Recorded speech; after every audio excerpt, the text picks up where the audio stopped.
giving us an opportunity to share our experiences working on this pretty innovative, exciting study. Sometimes people look at access management studies as cookie cutter, but there's always an opportunity to co-create and innovate with your clients. So that's what makes this project a little more exciting for us personally. In terms of our agenda today, again, what we want to do is to kind of give you all a little more perspective of how we conduct access management studies. And again, this audience generally, I understand, or have a strong roadway background, bridge background, more on the design side of it. So maybe shifting gears a little here, and then look at it from our angle, right? Why do we need to look at traffic? Why do we need to accommodate traffic? And maybe it gives you a traffic perspective of things, because we are all part of this multidisciplinary field where transportation involves traffic, roadway, bridge, hydraulics. It is very multidisciplinary. It's important to understand each of this perspective. So hopefully this gives you a little more opportunity into offering of a traffic perspective. So for the next 35, 40 minutes, we'll go through, within the context of the FM 1960 study, what is that study area? What are the study characteristics? What are the goals to begin with? What is the purpose of this project? What's driving the project? And a quick overview of existing conditions. Again, one of the things that I'd like to focus on this presentation continuously is being data-driven. That's what item number 3 focuses on, is how does really data inform us in terms of how the systems are performing right now, so that you can really right-size your systems. That's what we're going to cover in the proposed improvements. Public engagement is a critical part of what we do in terms of planning. So how did we do that? Again, part of it was also COVID impact. I mean, how did we navigate through the COVID as a curveball, and how did we still get that effective engagement with the public? Again, we can open up the floor towards the end in terms of any questions or any input that you have, and we'll definitely take that. And I want to introduce to you all the concept of plan to operate. And I have another slide towards the proposed improvements to explain that a little bit, but I know the theme was driven around data-driven and plan to operate. The plan to operate concept is when we go into the planning phase of any project within the text dot, for example, on the project development process, we enter into the planning stage of it. But little thought is always put into it in terms of how we want to operate it. So every phase development within a project sits in its own silo, whether it's planning, programming, engineering, design, construction, maintenance, and operations. Generally, the structure currently lends itself to more of a silo-based approach. They really don't talk to each other. What we have tried to overcome through this study is try to break that silo to the best we can, and then keep, in our perspective, how things are going to operate so that we can plan for it from get-go, so that you're not being necessarily reactive in your whole planning study phase, and then figuring out things in the operational phase. So I think it's a cultural shift. That's the theme I really want to get out of this meeting, is you have to really have a clear plan as to how things are going to operate in the real field. So that's where the plan to operate comes in. Again, just to dial it down in terms of the project, this is along FM 1960 in the northern part of Houston, very close to the airport. On the west end is the East Gatwick Road, just east of Interstate 45, and goes all along and then ties back into Business 1960, or FM 1960 Business. Goes to Deerbrook Mall and spans for approximately 11 miles. And what is the study area characteristics? Just to set the stage here, coming from west to east, on the west side of it, the typical section, you have 4 lanes in each direction, with the center left turn lane, and there does exist a 5-foot bike lane, which is not necessarily buffer separated. And there are also sections that have a 5-foot sidewalk and an open drainage in certain sections of it. As you go towards the east, which is highlighted in the red portion of the FM 1960, it transitions to 3 lanes in each direction, 12-foot lanes, a little more wider center 2-way left turn lane. There does not exist any sidewalk, but there is actually a 10-foot shoulder, which is sometimes used as shared use path, and the right-of-way varies, and the open ditch system here as well. Again, the the need for this project came in from TxDOT is like there are a lot of crashes happening here. Again, with the two-way left turn lane, there's too many points people come in and go, which means you're introducing a lot more conflicts into a major thoroughfare, which is FM 1960. Understanding that was extremely critical, and also the need for multimodal needs and so forth, and also varying speeds. At the west end of the project, it starts as a 55 mile per hour facility, but as you go towards the Deerbrook Mall, as you approach I-69, it transitions to 35 miles per hour. So again, there is not necessarily a consistency of typical sections here, but it's varying, and how do we really address those challenges is part of the project. Let's define the study goals. Again, to begin with, let's understand the study purpose. As I told you earlier, one of the key needs was to mitigate crashes. Even when we went to the field, there was numerous instances of a simple vehicle stall to a rear-end crashes. So there's always some disruption within the system. So that's something that we really wanted to mitigate. So mitigate crashes, alleviate traffic congestion and improving traffic flow, which goes hand in hand with safety. And as I told you, there is a lot of businesses along this corridor, but how do you really improve your access? I think end of the day, when it comes to the client and the nature of the corridor, it's a delicate balance between mobility, access, and safety. So that kind of defines the whole purpose of the study. We worked with the steering committee, which comprised of City of Houston, Harris County, Houston Metro, and we also had quite a bit of stakeholders such as the Deerbrook Mall, the ISDs, and so forth. But we co-created what are the goals for that specific corridor, because they are the ones that living, breathing that corridor. They use this for their day-to-day commute. So we wanted to work with them to define those study goals. It turned out to be to address, improve traffic safety, mobility, multimodal access, access management, give them an open public process. I think this is sometimes often overlooked. Keeping a very accountable, transparent process is going to be extremely critical in terms of the overall planning process. The last one is to preserve and enhance economic development. Think about that. If a roadway is congested, the likelihood or willingness to actually use that road will definitely start to decrease, which means directly or indirectly, we start to impact the economic prospectiveness of that corridor or the developments along those corridors. So it all goes hand in hand. So these were all defined as the purpose and the study goals.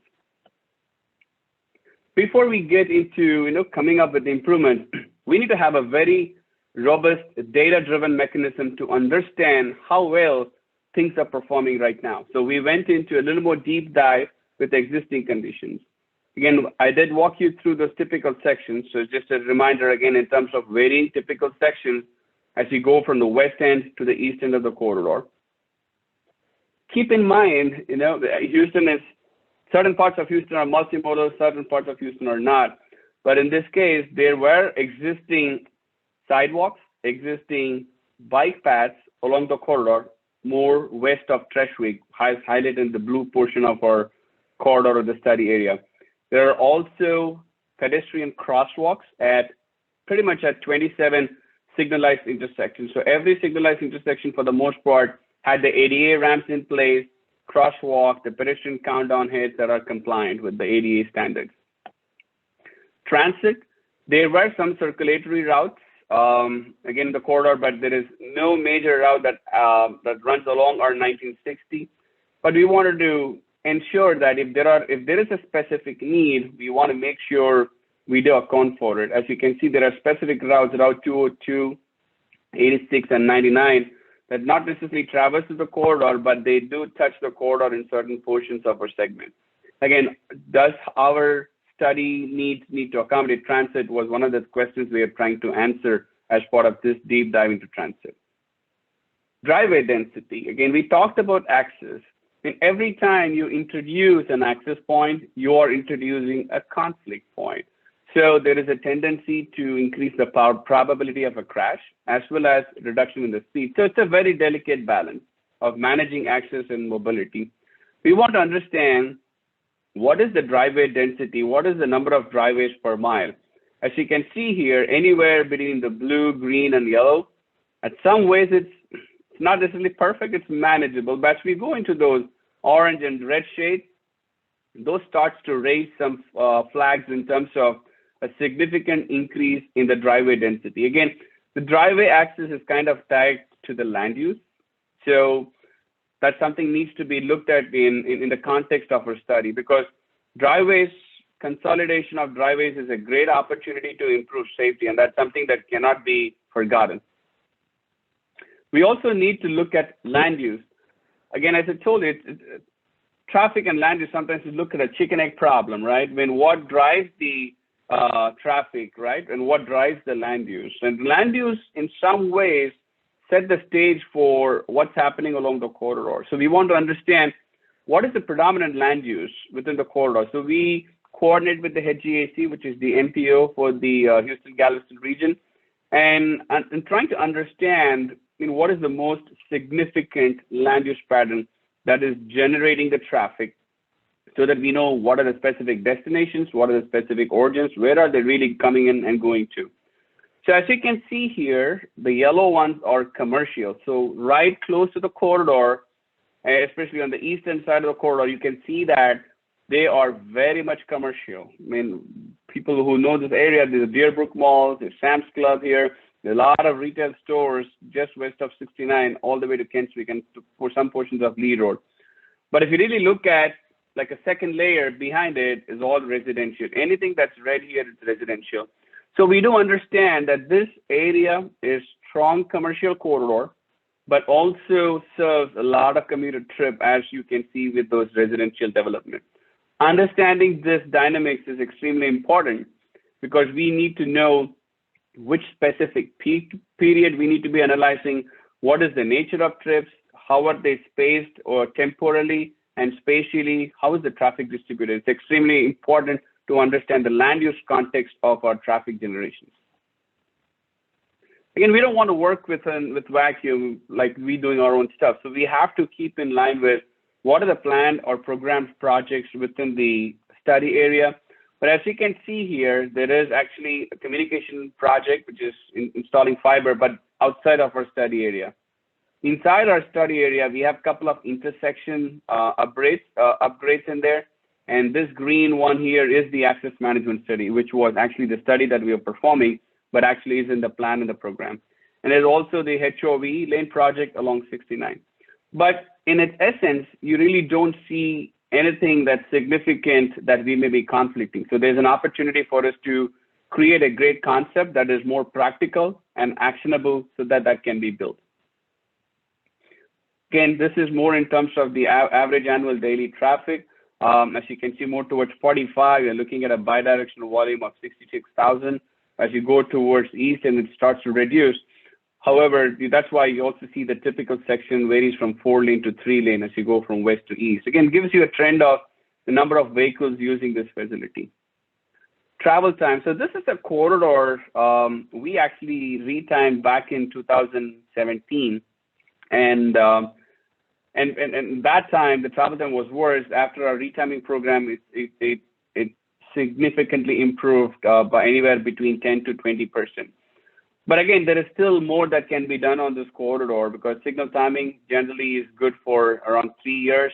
As things change with respect to land use and demographic changes and so forth, you will have to go back and revisit the timing. But when we started the study, we wanted to establish that baseline of what is those travel times. Again, if you really think about it, the blue line and the green line are AM and Saturday. Again, it's important to understand the land use, because Saturday traffic is also heavy in this corridor. If you have traveled this part of the corridor, because of the Deerbrook Mall and the lot of commercial development. So we don't want to ignore a Saturday peak hour condition. So we looked at AM, PM, and the Saturday peak period conditions. The PM travel time seems to be the worst in terms of the travel time. To traverse 11 miles, it takes almost, if you really look at it, almost 22 minutes. This is going eastbound. If you really look at a similar concept going westbound, the travel time is slightly higher. To traverse the same 11-mile corridor, it takes almost 27 to 28 minutes. But in terms of traffic, it's relatively evenly split. I mean, give or take 55, 45, 50 to 48. It toggles around that range. But what that tells you is the traffic is actually pretty heavy in both directions. It's not necessarily a directional corridor, but at the same time, the travel time is also pretty high, to anywhere between 22 to 28 minutes, which means that there is an opportunity to really improve the mobility, which is the through traffic, because there is a lot of the traffic which we have analyzed through some of the street light data. We looked at the data to understand where people are coming, where are they going, and how long does it take. It shows a clear indication there is a good portion of traffic that does pass through the corridor, and there's also some significant drop-off near the mall area. So understanding these dynamics is extremely, extremely important. Again, as I told you, TechStart.now is definitely opening up and into supporting multimodal traffic. So that's one of the things that we really want to look at it. I mean, is there a good bit of demand, either foot traffic or bike traffic, that we need to accommodate? Again, there's an opportunity to improve the multimodal connectivity and their safety as part of such projects. And I think that's something that TechStart was very much interested for us to explore. So we looked at the Strava data. Strava is more like, if you're actually using that app, if you're an avid biker, you know, you would generally have a tendency to download such apps. So this is an app that the division actually has access to. And we started to understand where are those hot spots in terms of these bike data. And again, it gives a sense of how many users are actually using this traffic. Again, in this case, all the numbers that you see, it's not necessarily all of the bikers, but the bikers that have installed their app in there. So in some ways, it's a sample. But it gives an indication of which sections of 1960 are most often used by the bikers. So having a context of the multimodal needs was also a critical input towards shaping this project. Crashes. This corridor experienced significant amount of crashes. We looked at the crashes in comparison to the statewide rates.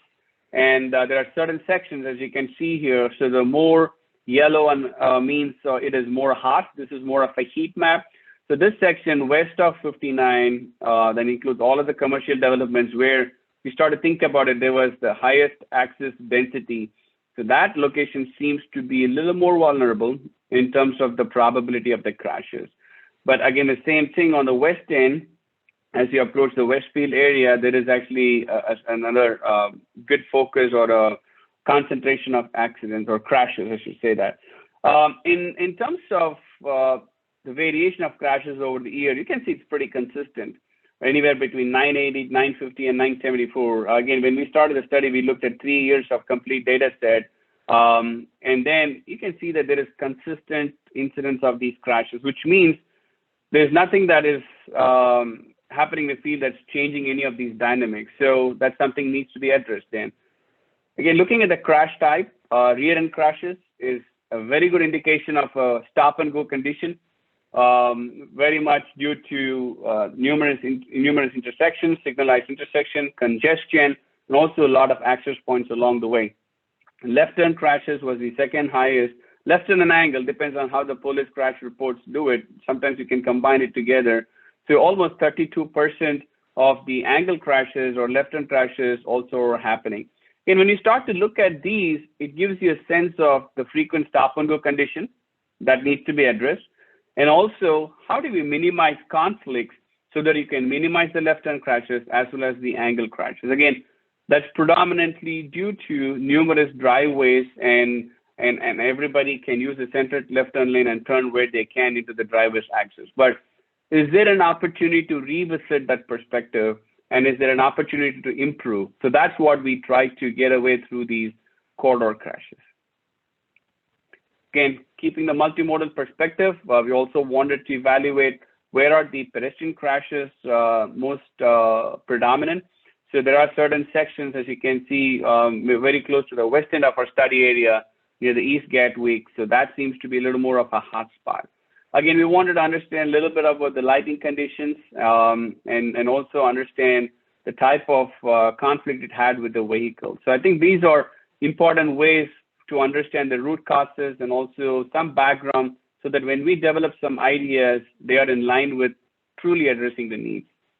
Similar thing with respect to bikes. We want to understand how many bike crashes are occurring in the corridor, and they seem to be more on the middle portion of the section. Again, this is where the commercial development starts. This is business 1960.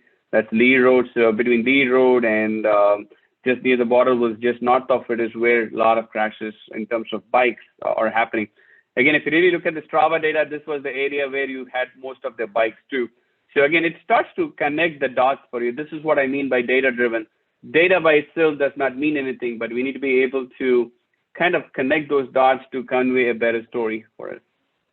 Again, proposed improvements. I want to spend a few minutes here. When Bob introduced, he did talk about something called Tismo. So I'm the project manager for Arcadis for the Tismo program. Tismo stands for Transportation Systems, Management, and Operations. I think it's a neat concept, and I want to use this opportunity to explain to you all about this, because having this culture in our head, in our mind, kind of helped us come up with some of the improvements that aligns with the TxDOT's vision for Tismo. Again, we don't want to work in vacuum. We want to be in sync with anything that we do. In a real world, like planning, design, construction, maintenance happens very sequentially, correct? That's the nature of the process. But operations, when I say here operations, it's traffic operations. It's more often than not, it sits by itself. Is that a good thing? Probably yes and no. But is there an opportunity to integrate operations into your process? Absolutely.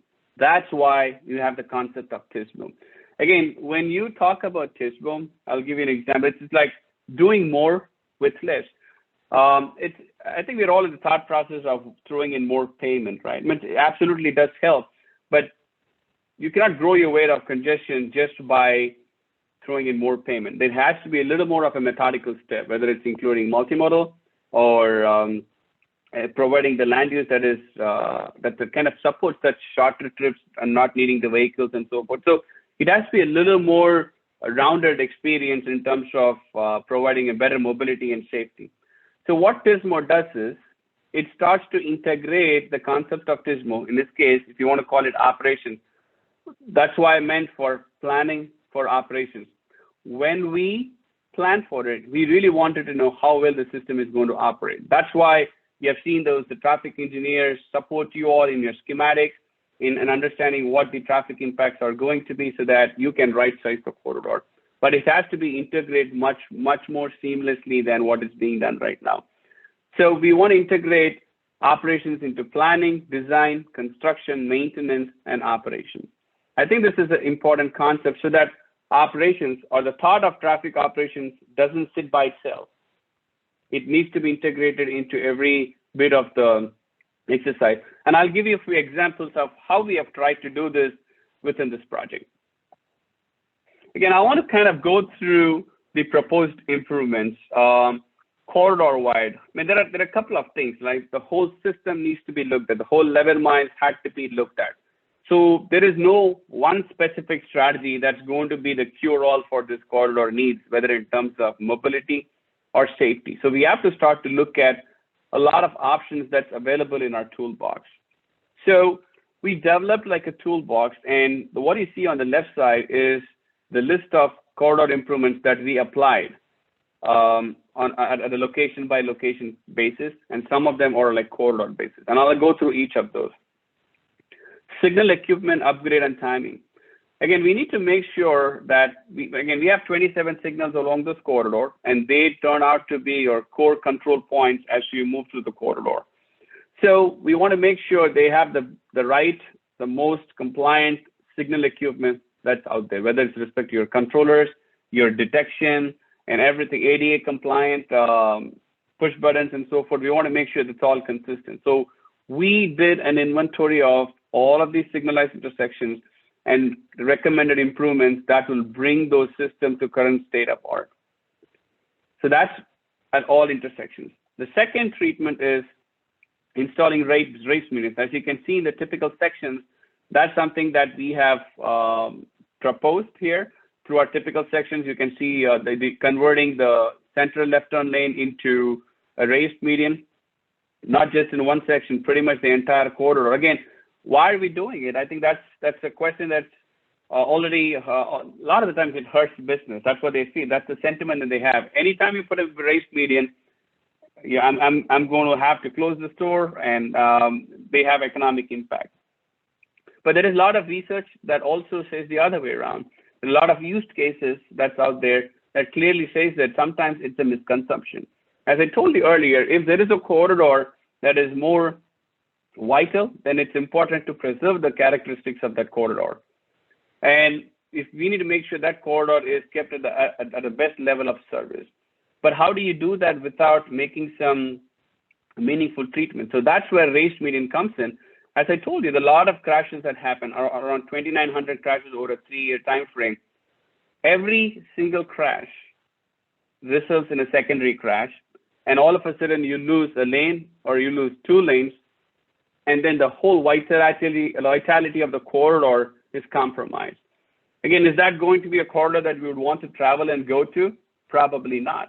So it goes hand in hand. We need to maintain that, but there is a balance. We all understand. We all have to be practical too. So we need to be able to manage access where it makes sense. So we went into the land use, made sure that all of the current signalized intersections absolutely should have a median opening. And at the same time, but do we need to have a median opening at every single place? No, we have to make sure we do meet the guidelines as outlined in the TxDOT Access Management Manual. But at the same time, we need to make sure that the land use that we have here is really needing such an access. Again, we didn't want to be biased. So we had to make sure that no driveways don't line up with businesses of preference or anything like that. So we use the data, excuse me, we use the data in a way that the land use supports this, and those are all the logical points. And there are no ripple effects of queuing or anything related to that. We also looked at the site distance. So we had to make sure that it is median control, it's with the raised medians, and the access points are in the right places, and making sure there are also enough U-turns. And the other thing we had to take care of was bus traffic. So there were a few bus routes as well as the school bus routes that needs to be accounted for. So we ensure that the median locations or median openings are in line with their route plan as well. Again, signing and striping enhancements, that's the other thing that we looked at it. Again, from a safety perspective, it's sometimes often overlooked. We have to stick to the basics sometimes to make sure that the corridor actually has the necessary sign and striping, and it's in a very good condition.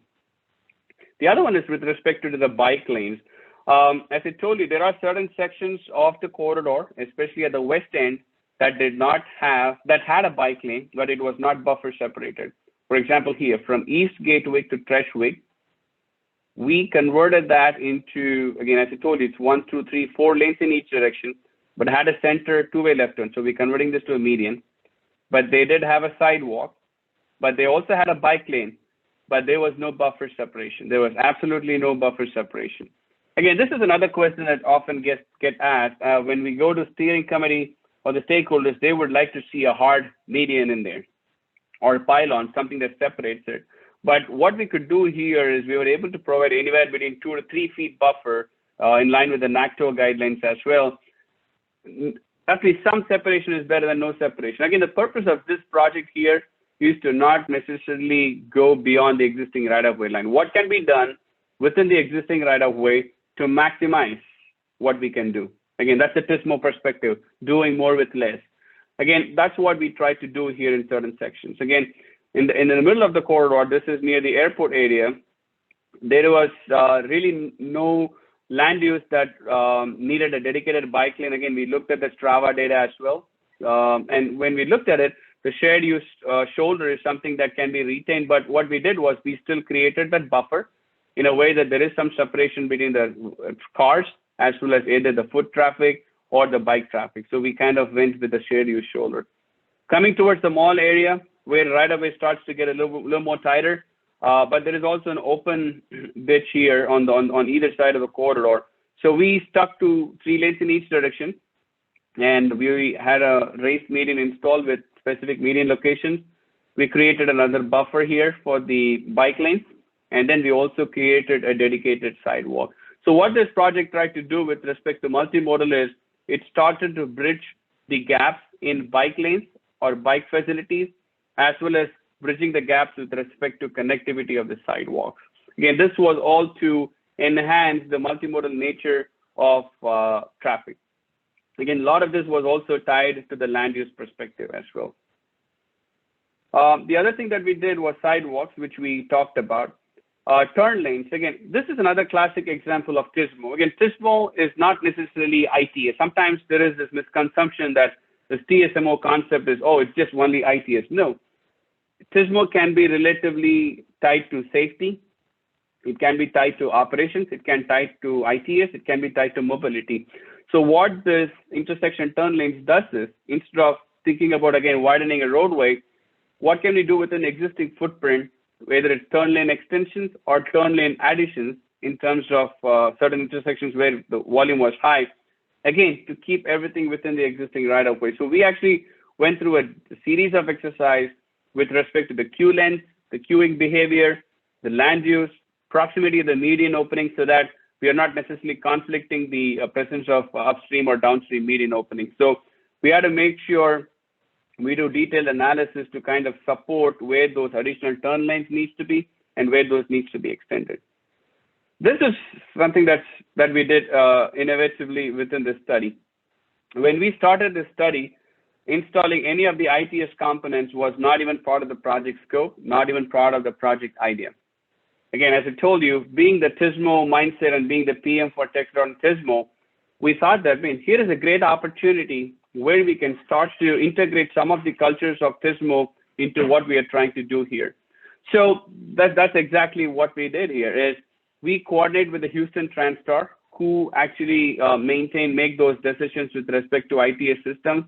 We had a brainstorming sessions with them and told them, once we are in this corridor, trying to come up with multimodal improvements, turn lane operational improvements, is there an opportunity to really make this corridor even more efficient, right? There is actually existing fiber in certain sections, but the entire corridor did not have fiber.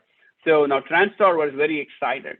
Again, it's important that we think along with TechStart and also get them to think along with us to make the best decisions for the agency and the best decisions for the commuters.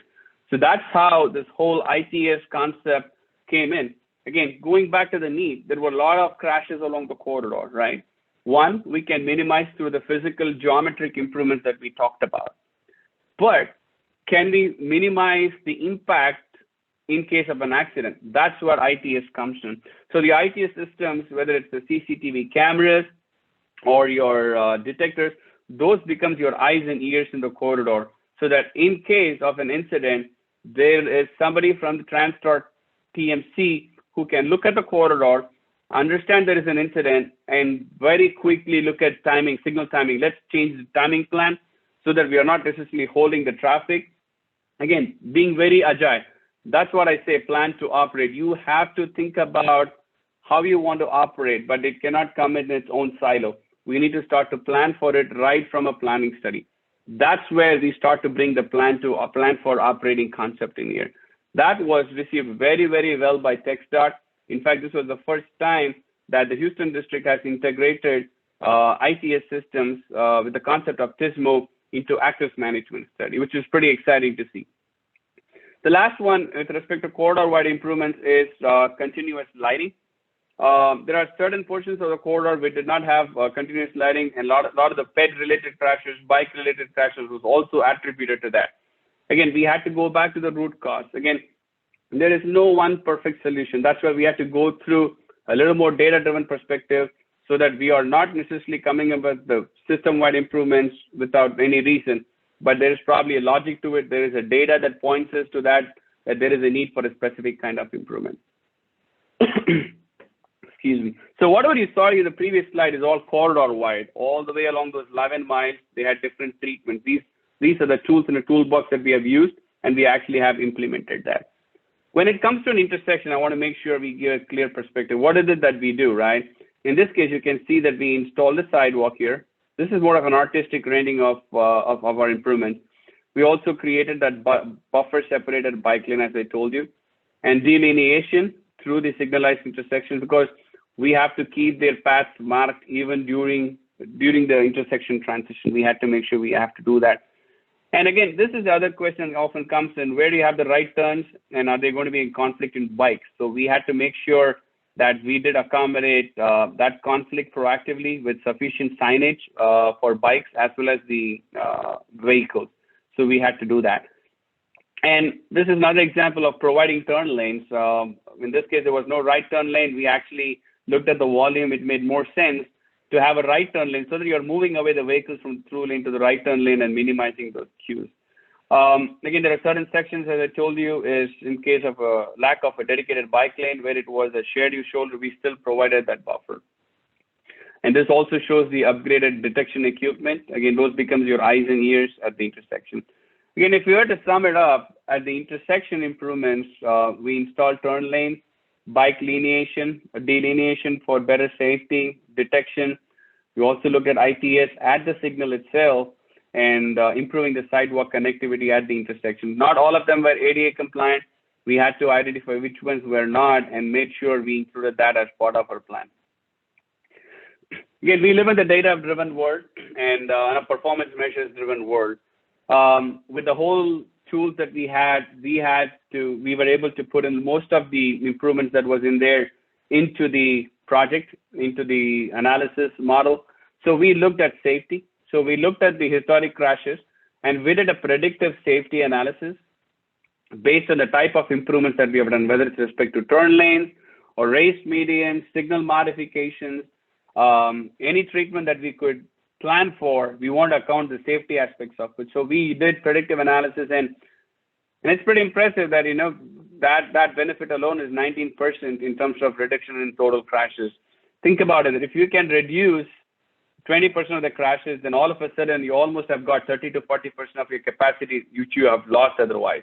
Again, we monetize the impacts of safety into dollars. And so did similar thing with travel time. So we developed a detailed traffic simulation model in Vissim for the entire 11-mile corridor. We tested a lot of alternatives. Again, all of this was improvements that will be done in short term within existing right-of-way, and that can be implementable and actionable pretty quickly.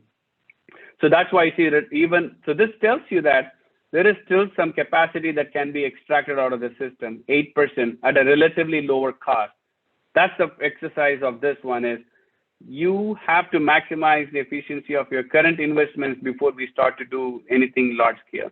Again, we monetize that as well in terms of savings. So overall, the project had a significant benefit to cost ratio, which kind of further confirms the need for such improvements and effectiveness of such improvements in improving the safety as well as the travel time. We also looked at some of the long-range improvements to see what can be done. So just to give you a perspective, we did look at driveway consolidation. It's always a sensitive topic. We want to put this in the midterm so that the coordination for permits can happen. There's really not need for duplicate driveways and driveways close to signals in terms of safety. So we went through a methodical process of doing that. And we also looked at Lee Road at 1960. Again, it was a very weird intersection, as you can see here. That's Business 1960, that's FM 1960, and that's Lee Road. This intersection was a mess. I mean, there was queues all over the place, but what can be done was, within existing geometry, was very limited. So what can TechStart think about in terms of planning? So we went through the quadrant intersection approach to kind of reroute some of the traffic that didn't have to go through 1960, taking it away from the intersection, as indicated by this line here. So any traffic from here to 1960 uses the quadrant portion of it so that you can minimize those left turns that are making the already congested intersection pretty bad. So we did look at some of the midterm to long range improvements that requires more study into the future, just so we give them a roadmap or an outlook to think about. We did similar things with respect to I-69 at FM 1960. As you all know, this intersection gets very, very busy. The Deerbrook Mall is right here. The queues come all the way up here and spill all the way back to the ramp and sometimes even onto the main line. But we did kind of do some signal timing improvements as well as operational improvements to address those. But again, the nature of these fixes are necessarily not long-term. So what is a long-term solution? So we looked at a concept of echelon interchange, if you can think about it. So in some ways, it's at 3 different levels. That's I-69, then you have 1960, then you got a southbound at one level, then you got your northbound at another level. So it kind of looks at the little different grade. So that's the whole concept of the echelon interchange. So once you make a left, you just go through. You're not part of an interchange. Similarly, if you come here, make a left from southbound and go, you can actually continue to go. You're not necessarily stopped by because they're actually at different grades.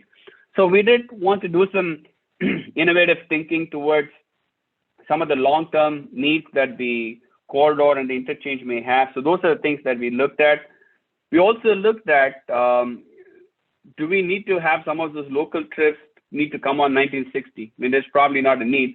So we did look at some of the new connector roads, which may be more on the county side of it, but we brought them up to speed in terms of county. What is it that the county can do to improve some of the roadway network within the corridor that can really help the traffic? So again, sometimes we need to get away from a very narrow-minded focus of a corridor and start to look at other things that can be reasonably done. Again, that's where collaboration comes in with the county or the city that we are working with. And we also looked at some improvements on the frontage roads, because this is very high speed right now.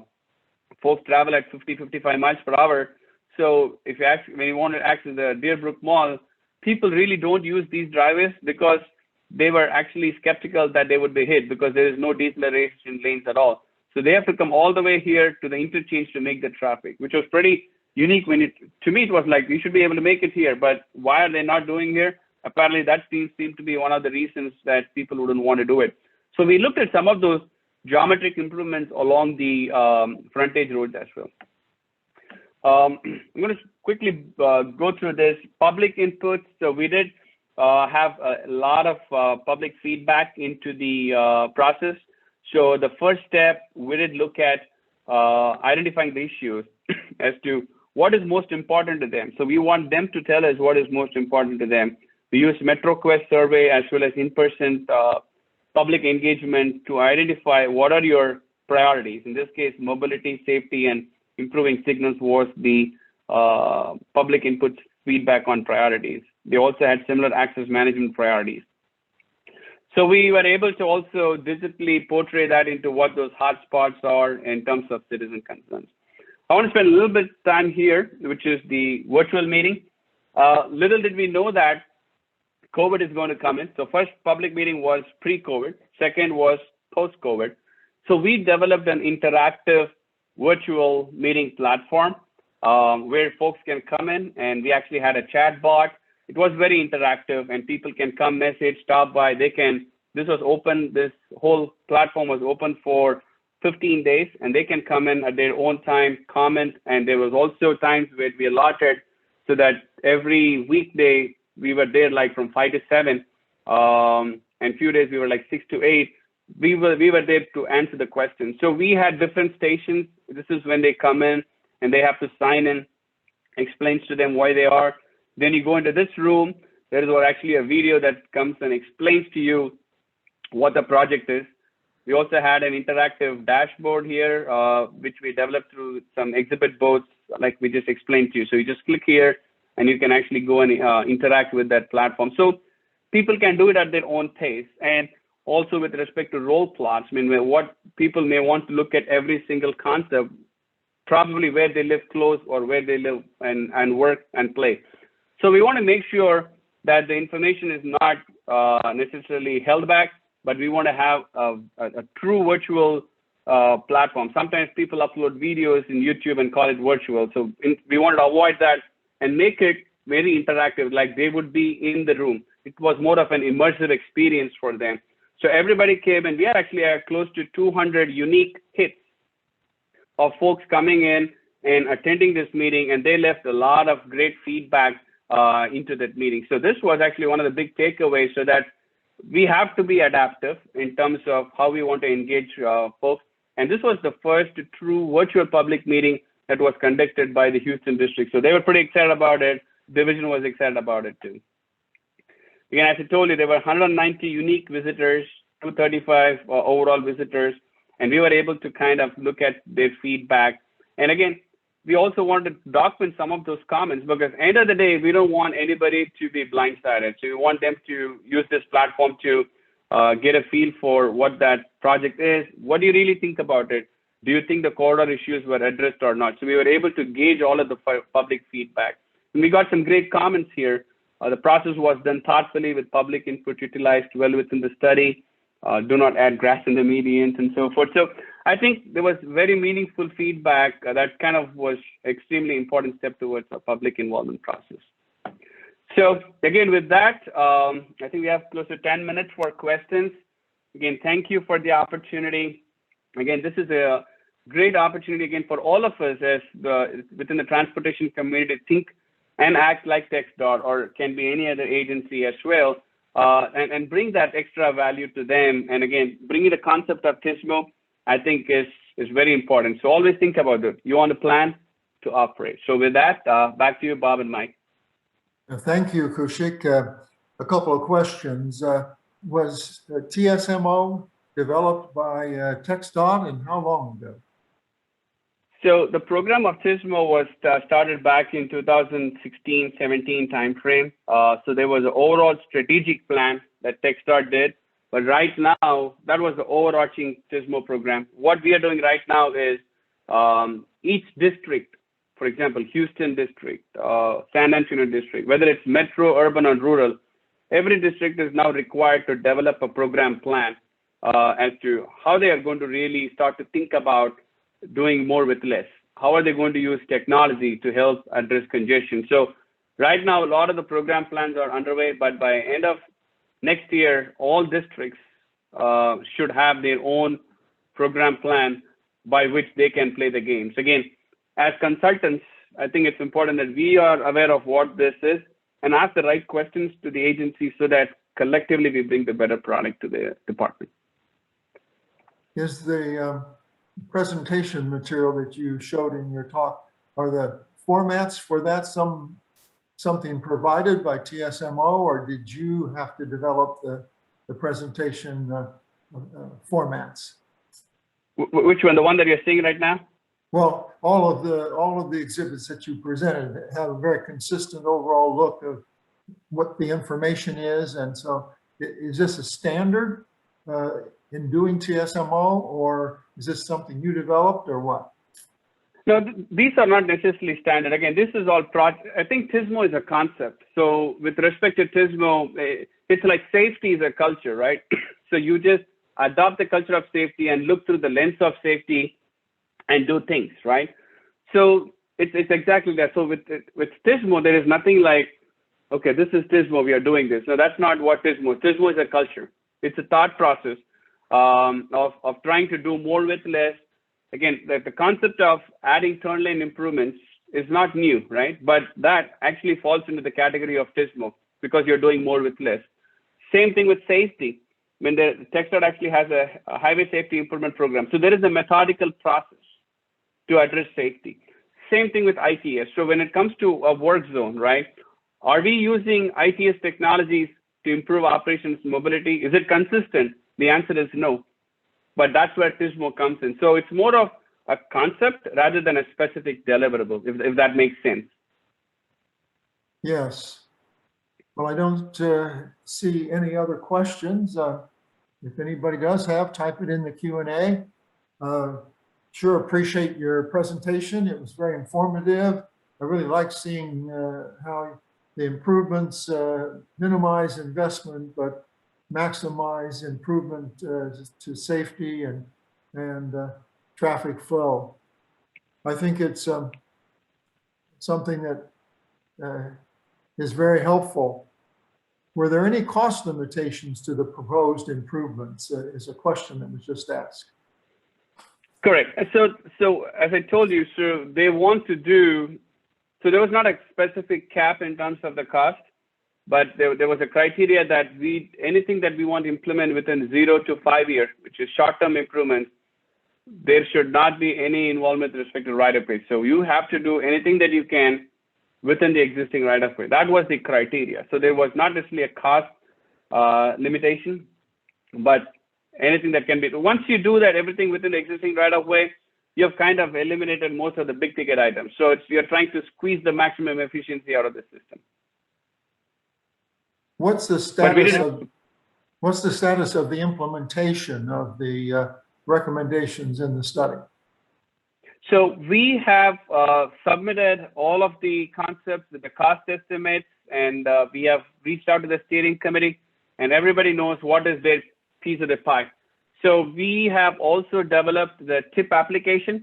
It has to go through the funding process. There is not a set funding for this right now, but what we are trying to do is be proactive with the district, and with the district and us, we have already developed the TIP, the Transportation Improvement Program TIP application packet. So the next call for projects, these will be submitted in. We already have information on the benefits and any of the evaluation criteria that the NPO requires. So it is going to that step of getting the funding through the TIP application. So once that's approved, the plan is for TechStart more likely to do it in-house, because these are things that their design team can apparently handle. So maybe within 0 to 5. So there is not a specific year now, depends on the funding, but they have all the information and it will be going to the next TIP application process.